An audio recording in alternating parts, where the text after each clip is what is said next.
That's right, he's sitting over yonder. Yeah, that's why he's sitting over yonder. Means you get the beating, I'm assuming. Son of a pup.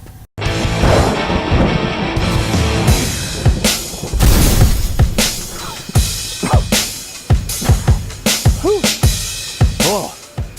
Hey, this is Ben with ConEquip 101. Today, we're going to be talking about installing a swing bearing on a Cat 311B.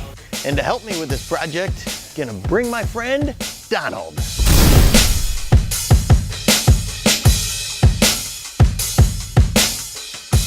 Thanks so much. We got our friend Donald here today. Thanks for letting us come by here. They've got a Cat 311B that they're taking the swing bearing out, the old piece of crap junk one. We got the Dyco new one getting ready to be installed. They've already taken the rotary manifold out and capped off all the lines. They took out a handful of bolts already from the swing bearing just to kind of save some time on that for the video.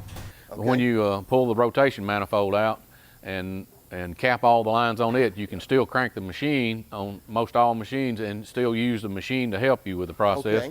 Okay. So with all that, what's kind of the next steps here?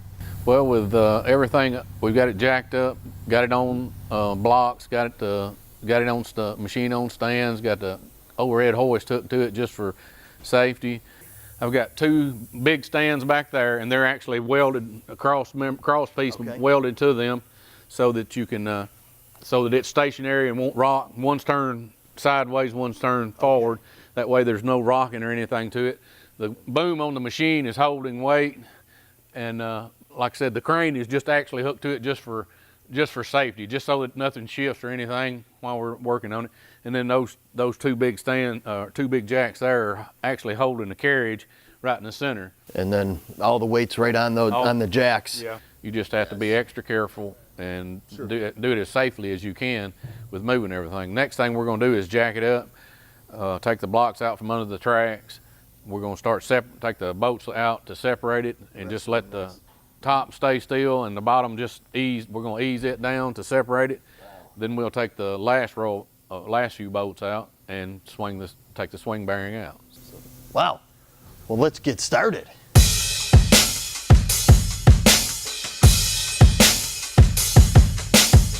We've got all the bolts broke loose and ready, and we're just going to take them out with our ratchet. We'll leave the swing bearing on the lower carriage, and then once we get those bolts out, we got it set up where we can just ease this down, and once we ease it down, then we can get to where we can take the other bolts out, take the bearing out. And you got a brace in the back underneath the counterweight? And we're just going to let the lower carriage down. We're going to leave everything else hooked up like it is, and swap the bearings.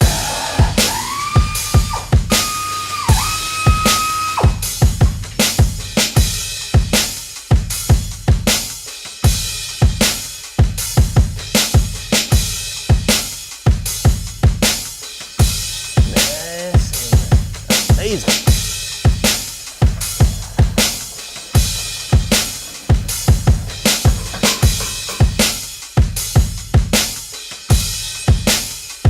What they're going to do is they got a jack stand on each side, and then they're going to put a piece of steel going across all the way just to help extra support on the front, because currently what the front is being held on and held up by is the boom itself.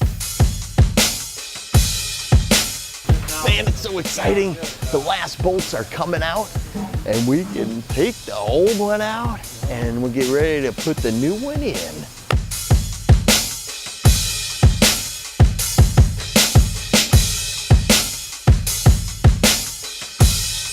We're cleaning up all the nasty grease and grit and grime that's been built up over the past 15, 20 years, trying to get that all clean and ready to put the new bearing back in.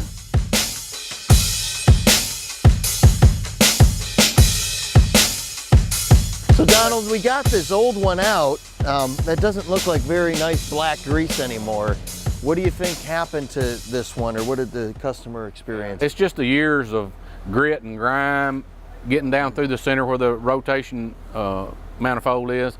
Stuff getting down in it getting greased, it getting water in there and rusting and all that. None of the teeth are bad. It was just getting a lot of slack in the bearing. Okay. And the slack in the bearing, just you could pick up on the bucket and you could feel it teeter-totter. That's not good. Yeah, and he just wanted to fix it before it broke the teeth on the rotation. Yep. And it's more money too for Yeah. pinion shafts and You get further along, yes sir. gotcha.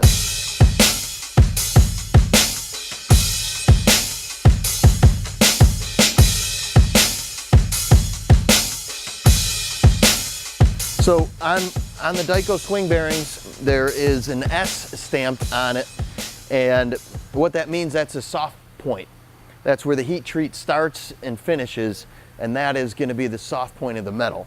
So we want to put that in a location that is going to be kind of the least used and abused and least amount of force per se possible that's on the machine, which, talking with Donald, we kind of assume is going to be more over the track side because as you were saying, most of the people are digging off of the front or the rear side. It just gives you better stability. Yeah, there's a lot more. The tracks are longer from front to rear instead of, and on the side you lose about 2 foot of leverage, and you can get a lot more leverage to the front of the rear.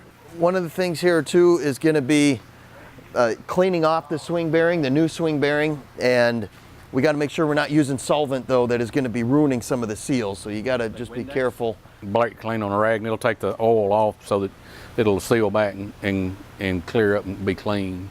Donald, why don't you give us a little quick rundown as to what's been accomplished so far? Well, so far we've gotten everything set up, gotten it split apart, got the old bearing off, everything cleaned up, the mounting surface is cleaned up, and we're ready to put the new bearing back in place. All we need to do now is just, get everything moved into place, bolted down, and then we're going to grease the bearing. Speaking of some hard work, guys, you got to make sure the serial number's right to make sure we get the right part number, to get the right swing bearing, so that when guys like Donald get this, they ain't got to worry about doing this or that and changing everything else. None of y'all like that sales call. No, a man doesn't want to do this twice. And when you get something split apart like this, it's a pretty big job when you've got something that weighs this much set up and you're trying to keep everything safe. Nobody wants to get hurt. We want to keep working. Everybody's got kids and everything. It's a pretty good job. But if you can do it and do it safely, pretty much anybody that's got a pretty good shop and tools can do this. It's not something just everybody can do, but you need to get it in a spot where you can make sure that you do it safely is the main thing.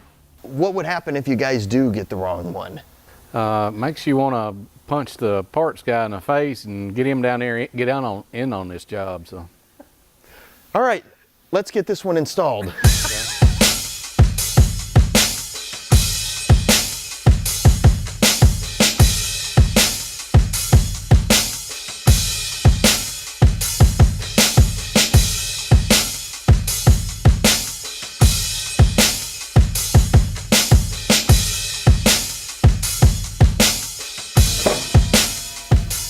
Pretty darn close. Yeah, get a tube of silicone, Jacob. You ready, Jim? All right, somewhere about right in there. All right, can you get your bar back in under it and we're gonna. All right. So you're getting, you got a tube of silicone going on underneath here? We're gonna silicone it, and that just makes a better bond to everything. Keeps the dirt and trash out too.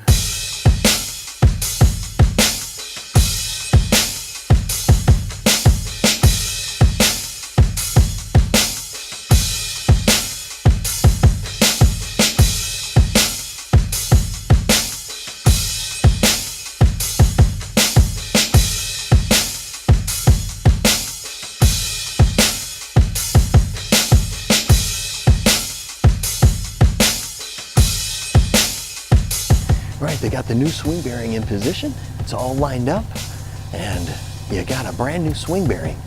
You should put brand new bolts in, because that is the best thing to do for sure. The old ones can stretch and things like that can happen. It might get a little wobbly from the old one. Talking big machinery here, so new bolts, brand new swing bearing. It's gonna feel like a brand new machine. Yeah, we're just marking a bolt so that we can line up with a hole. It makes it easier on us trying to get it twisted around, lined up. Well, pinch up just a little bit. Let me move it to this side. You ready, Jimmy? All right, let it go right there. It ought to get. Are you under it, Jimmy? Slide you. Okay. All right, I'm really close. You need to go that way, don't you? No. Well, okay, then I'm on a wrong. I don't have anything at that one. You got one close to yours? Okay. Well, I don't have one there. Go around and check your holes and see how many you got. I ain't got doodly. Work around to line up the bolt toes. Push it way around, Jimmy. Come on around. All right, I got one. I only got one. You got any? Pick it back up. Let's pick it back up. I mean, to me, the bolt holes are pretty much even all the way around this.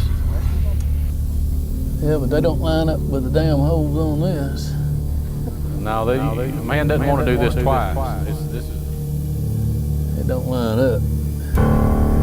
You know that you were talking about a minute ago? Yes, I do. What would happen if you guys do get the wrong one?